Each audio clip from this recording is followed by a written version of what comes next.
Vamos a realizar un repaso rápido sobre el contexto precolombino de Colombia. Recordemos que el concepto de precolombino hace referencia a antes de la llegada de los españoles al continente americano. Quiere decir que antes de 1492.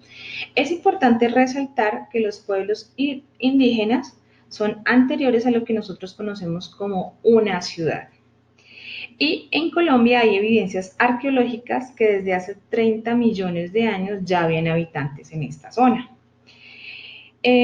Nuestros pueblos originarios, quiere decir nuestros indígenas, llegaron por el norte y el sur del continente americano y llegaron porque se originó un cambio climático de última generación que fue la glaciación. También es importante resaltar que aquí en Colombia hay hallazgos que datan desde 14.000 a 12.000 millones de años antes de Cristo. Quiere decir que Colombia ya estaba habitada mucho tiempo atrás del supuesto descubrimiento de los españoles. Es importante resaltar que en Colombia siempre la sociedad fue cacical, quiere decir que había un cacique que mandaba en la tribu, y los dos grandes tribus que existieron en Colombia fueron los Taironas y los Muiscas. Es importante también tener este dato, chicos, en la cabeza, más que todo cuando nosotros trabajamos la literatura del descubrimiento y de la conquista. En América había una totalidad más o menos de 90 a 100 millones de indígenas, que eso hace a muchísimas personas. Y aquí en Colombia pues no se conoce el dato exacto de cuántas personas lo habitaban, pero se supone que eran unas 10.000 millones de personas. Vamos a hacer un pequeño recorrido de cómo evolucionó la población colombiana desde el principio.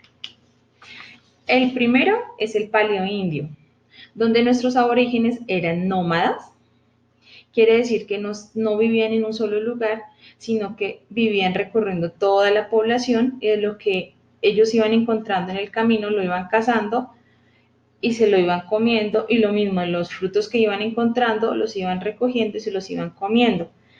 Es importante también reconocer que la agricultura no existía y que sí tenían herramientas para cazar, que eran unas lanzas en piedra labradas. Con eso era que cazaban los animalitos.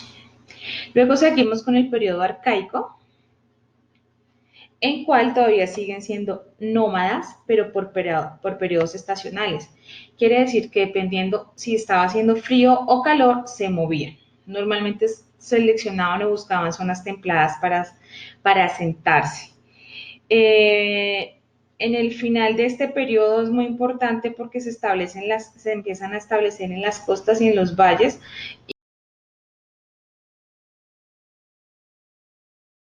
y también empiezan a recolectar de forma intensiva, o sea, en gran cantidad, los frutos silvestres que encuentran y a recolectar los moluscos. ¿Los moluscos cuáles son? Los cangrejos. Y se amplía la división social por sexo y edad para el cumplimiento de actividades especializadas. Quiere decir que una parte de la comunidad pescaba, otros cazaban y otros recolectaban frutos. Luego llegamos al tercer periodo, que es el más importante, porque es el que se forma comunidad, que es el formativo. Este se divide en tres subperiodos.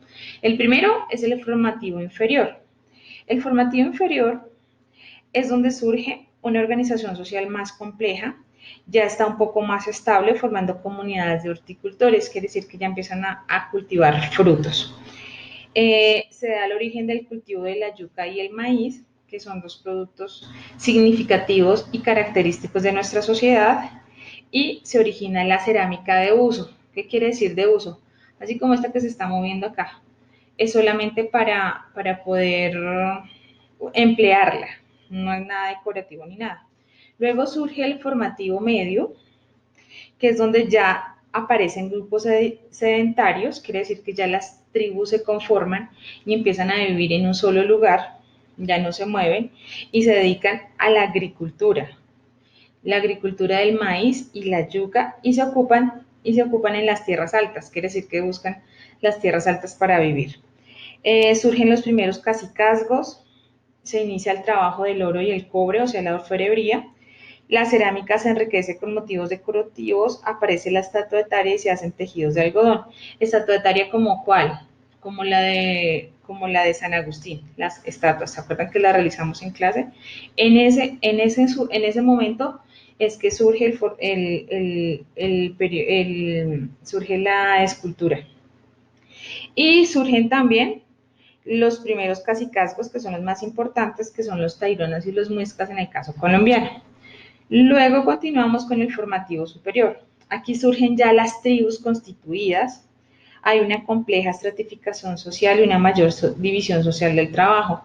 Quiere decir que las mujeres crían a sus hijos, los hombres cazan, las mujeres hacen agricultura y tienen a los hijos, por decirlo así. Hay unas personas que se especifican de recoger los impuestos, bueno, impuestos no, sino como las ofrendas a sus dioses. Hay esclavos porque llegan y se capturan de las otras tribus y hay lucha ya por territorio. Entonces ya se vuelve la parte social un poco más compleja. También se desarrollan técnicas avanzadas de cultivo, pues aquí en Colombia no se dio el cultivo por terrazas, pero en otros países como el Perú sí. Y hay un gran desarrollo de la decoración, de la cerámica decorativa, de los tejidos y de la orfebrería. Ya empiezan a especializarse las tribus en determinadas cosas o en determinadas actividades. Vamos a hablar de las características generales que nosotros encontramos a final de este periodo tan importante que es el precolombino. Es importante resaltar que en Colombia había más o menos unos 10 millones de indígenas. Eso es bastante. Había un pluralismo total. ¿Qué significa un pluralismo? Había diversidad, habían muchas lenguas, habían todavía tribus nómadas, tribus sedentarias, eran politeístas. Eso es lo que cuando nosotros hablamos de pluralidad, habían muchas cosas diversas. Es importante resaltar que no había una propiedad privada. Los indígenas no tenían esta zona es mía y aquí nadie entra, ¿no? No tenían títulos mobiliarios ni nada por el estilo.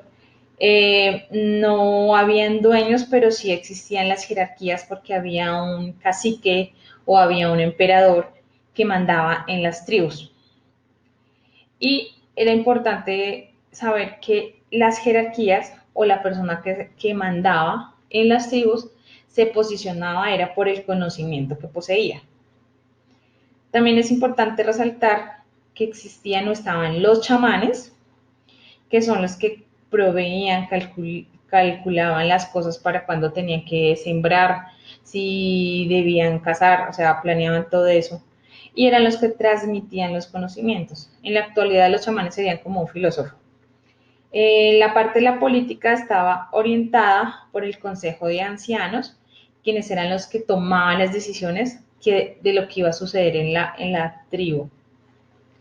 Y había algo que se llama poligamia, que consiste en que un hombre podía tener varias esposas y tenían un respeto profundo por los ciclos de la naturaleza. Ellos hablaban de la Pachamama, de la tierra como punto de vida y de encuentro. ¿Qué más falta así como importante?